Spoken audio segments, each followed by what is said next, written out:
வணக்கம் சொந்தங்களே, அன்னைஸ் கிச்சன்லேருந்து உங்கள் அம்மா சசிரேகா சுந்தர். இன்றைக்கி நம்ம கிச்சனில் பார்த்தீங்கன்னா மீனை வச்சு தான் நான் குழம்பு செஞ்சு காட்ட போகிறேன். இது கொஞ்சம் டிஃப்ரெண்ட்டாக இருக்கும். பார்த்தீங்கன்னாக்கா என்னென்ன பொருள் வச்சுக்கணும்னு பார்க்கலாம் வாங்க. எல்லா மீனும் கலந்த மாதிரி நான் வாங்கினேன். இது பார்த்தீங்கன்னா வெள்ளைக்கிழங்காய் பார்த்தீங்கன்னா சின்ன சைஸ் தான் எல்லாமே. இது பாறை.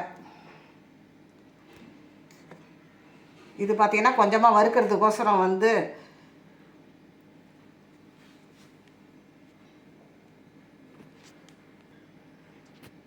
வஞ்சனை மீன் வாங்கினோம். அதாவது மீடியம் சைஸாக தான் கிடச்சிது. அதில் அந்த வால் கொஞ்சமாக சின்ன சின்ன பீஸ்லாம் எடுத்து வச்சுருக்கேன் அந்த குழம்புல போடுறது. இது மாதிரி எல்லாம் கலந்து செய்யும்போது இந்த குழம்பு பார்த்தீங்கன்னா சூப்பராக இருக்கும். வேறு என்னென்ன பொருள் வச்சுக்கணும் பார்க்கலாமாங்க. ஒரு கைப்பிடி அளவுக்கு சின்ன வெங்காயம், கருவேப்பிலை கொஞ்சம், கொத்தமல்லி தழை கொஞ்சம், ஒரு 7-8 பூண்டு பல் பார்த்தீங்கன்னா கட் பண்ணி வச்சுருக்கேன். ஒரு பெரிய தக்காளி பழம் கட் பண்ணி வச்சுருக்கேன். 2 பச்சை மிளகா, தாளிக்கிறதுக்கு அரை டீஸ்பூன் கடுகு, ஒரு 1/4 டீஸ்பூன் வெந்தயம், ஒரு 5 காஞ்ச மிளகா, நல்லெண்ணெய், தனி மிளகாய் தூள். இது பார்த்தீங்கன்னாக்கா மல்லித்தூள். தனி மிளகாய் தூள் பார்த்தீங்கன்னா 2 டீஸ்பூனு, மல்லித்தூளும் 2 டீஸ்பூனு, கொஞ்சமாக வெங்காயம், தேங்காய் பத்தை, ஜீரகம். இது மூணையும் பார்த்திங்கன்னா பேஸ்ட் அரைச்சி நம்ம எடுத்துகிட்டு வந்துடணும். எப்படி செய்யுதுன்னு பார்க்கலாம் வாங்க. புளி பார்த்திங்கன்னா ஒரு மீடியம் சைஸ் எலுமிச்சம்பழம் அளவுக்கு எடுத்து ஒரு அரை மணி நேரம் ஊற வச்சு கரைச்சி எடுத்து வச்சுருக்கேன். இந்த தேங்காய், வெங்காயம், ஜீரகம் எல்லாத்தையுமே நம்ம பேஸ்ட்டாக அரைச்சி எடுத்துணும். அப்படி தான் கொஞ்சமாக தண்ணி ஊற்றி பேஸ்ட் அரைச்சி எடுத்து அடுப்பத்தை வச்சாச்சு. அதுமாதிரி நம்ம பாத்திரம் வச்சுட்டோம். பாத்திரம் நல்லா காஞ்சிட்டு இப்போ இதெல்லாம் நல்லா ஆட் பண்ணிக்கும். குழம்புக்கு பார்த்தீங்கன்னாக்கா எண்ணெய் கொஞ்சம் தாராளமாக ஊற்றணும். அப்போ தான் நல்லாயிருக்கும். மீன் குழம்புக்கு எப்போயுமே எண்ணெய் தாராளமாக ஊற்றணும். அதுவும் நல்லெண்ணெயில் செய்யும்போது ரொம்ப சூப்பராக இருக்கும். பார்த்தீங்கன்னா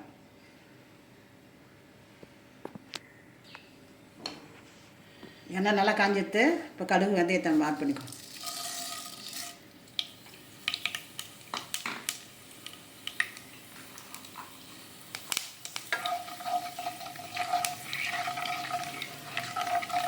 அது பொரியும் போதே காஞ்ச மிளகா ஆட் பண்ணிக்கணும். காஞ்ச மிளகா, இந்த பச்சை மிளகா சேர்க்கறதுலாம் நல்லா வாசனையாக நல்லாயிருக்கும் குழம்பு. அதுதான் நம்ம காஞ்ச மிளகா கொஞ்சம், பச்சை மிளகா கொஞ்சம் ஆட் பண்ணுறது.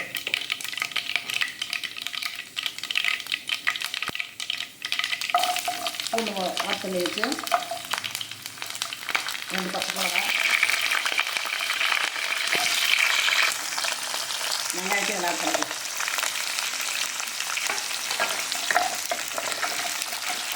நல்லா மீடியம் ஃப்ளேமில் வச்சு தான் நம்ம செய்யணும். இதை ஹை ஃப்ளேமில் வைக்காதீங்க, ஏன்னாக்கா மேலே அடிக்குது எண்ணெய்.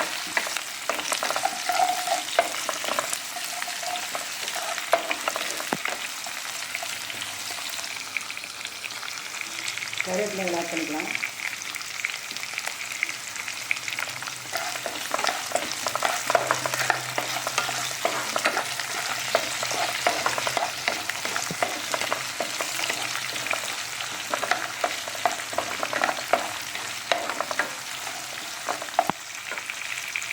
தக்காளி சேர்த்துக்கலாம்.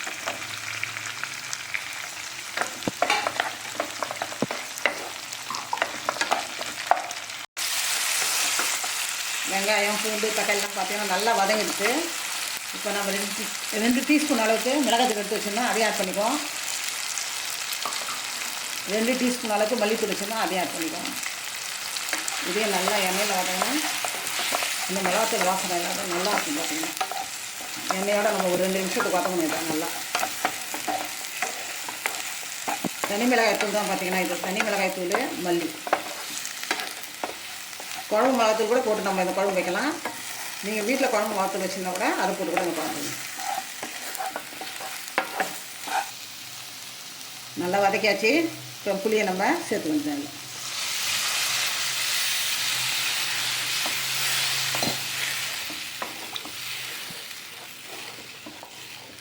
கொஞ்சமாக தண்ணி சேர்த்துக்கலாம். ஏன்னா நல்லா கொதிக்கணும். பார்த்தீங்கன்னாக்கா இது ஒரு 5லேருந்து 10 நிமிஷம் கூட கொதிக்கலாம். இப்போ தேவையான அளவுக்கு நான் உப்பு போட்டுறேன்.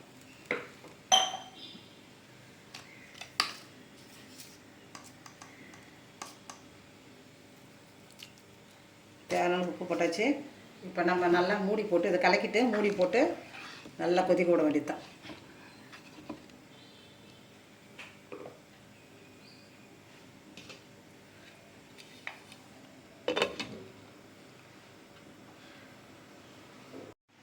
ஏழு நிமிஷம் ஆயிடுத்து. இப்போ நம்ம மூடி திறந்து பார்க்குறோம். குழம்பு பார்த்திங்கன்னா நல்லா கொதித்து சுண்டிடுது. இந்த நேரத்தில் நம்ம அரைச்சி வச்ச இந்த பேஸ்ட் இதில் கலந்துக்கலாம்.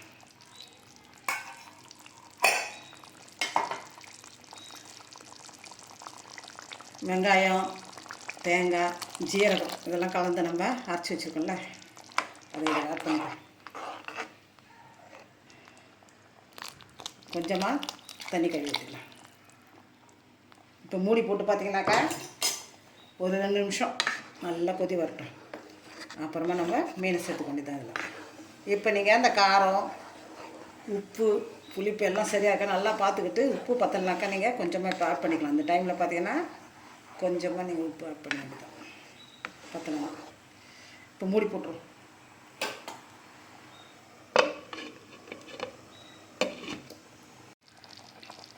தேங்காய் பேஸ்ட் ஊற்றி 2 நிமிஷம் ஆயிடுத்து பார்த்தீங்கன்னாக்கா இப்போ நம்ம மீனை போட்டு வேண்டியது தான்.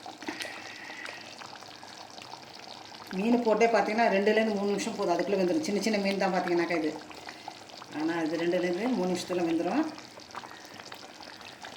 நம்ம மீன் குழம்பு இறக்கி வைக்க வேண்டியது தான். சின்ன சின்ன மீன் தான் போட்டு குழம்பு வைக்கும்போது ரொம்ப டேஸ்ட்டாக இருக்கும் பார்த்தீங்கன்னாக்கா. உடம்புக்கும் ரொம்ப ஆரோக்கியம், ரொம்ப கொழுப்பெல்லாம் சேராது உடம்புல.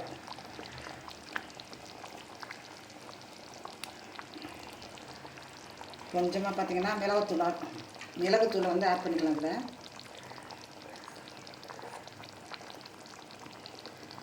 நல்லாயிருக்கும் பார்த்திங்கன்னா. அந்த மாதிரி மிளகுத்தூள் கொஞ்சம் கடைசியாக நம்ம இறக்கிறதுக்கு முன்னாடி இது ஆட் பண்ணால் நல்லா டேஸ்ட்டாக இருக்கும் பார்த்திங்கன்னா மீன் குழம்பு. அவ்வளோதான். இதை ஒரு 2 நிமிஷத்துக்கு நம்ம ரொம்ப கலக்கக்கூடாது. கலக்கினாக்கா உடஞ்சிடும் மீன்லாம் பார்த்தீங்கன்னாக்கா. இது அவ்வளோதான். 2 நிமிஷம்தான் மூடி போட்டு இது வேக வச்சுட்டு இறக்கிட வேண்டியது. மீன் போட்டு 2 நிமிஷம் ஆகிட்டு இப்போ கொத்தமல்லி தழை நம்ம இது மேலே போட்டு கேஸ் ஆஃப் பண்ண வேண்டியது தான்.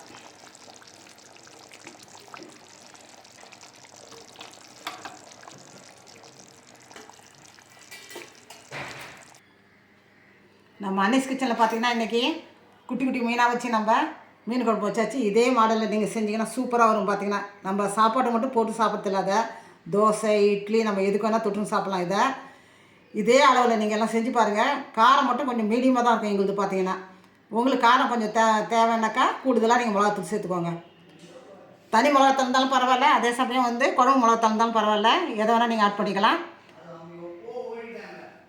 நீங்களும் இந்த மாதிரி மீன் குழம்பு செஞ்சு பார்த்துட்டு எனக்கு கமெண்ட்ஸில் சொல்லுங்கள். லைக் பண்ணுங்கள், ஷேர் பண்ணுங்கள், கமெண்ட் பண்ணுங்கள். மறக்காமல் என்னுடைய அன்னீஸ் கிச்சனுக்கு சப்ஸ்கிரைப் பண்ணுங்கள். தேங்க்யூ.